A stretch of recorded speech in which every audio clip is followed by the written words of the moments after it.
I would go into an elementary age child not with, I'm going to tell you about your sin and you're going to understand and it's going to change your life and I'm amazing. So I would go to the child and say something like, do you understand what sin is? And I mean, they would probably say disobeying. You say, okay, yeah, that's a level of sin, but there's a level underneath that.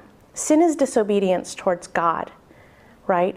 And we do disobey God all the time. We have 2 commands on our life: love God, love each other. Do you ever love God all the time? And no. Do you ever love your brother and your sister or your mommy and your daddy all the time? No. Right. Okay, so you're always breaking God's law. But sin's even a level underneath that. It's kind of just who we are. We're broken people.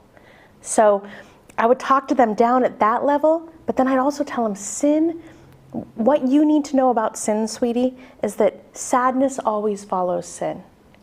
Sin it promises to bring happiness, but sin always brings sadness. But I wouldn't leave it there, okay? We need to tell our kids there's real bad news.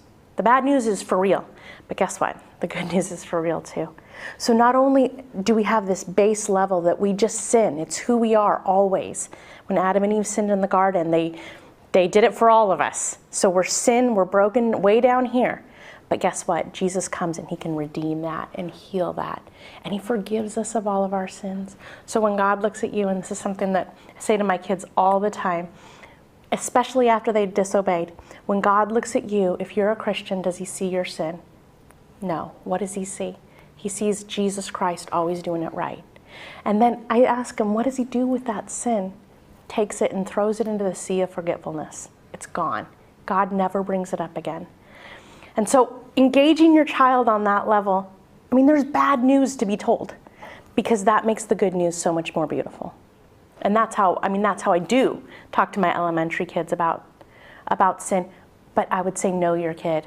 Know the words that they understand, know how you're going to talk to them about it, and then engage with them.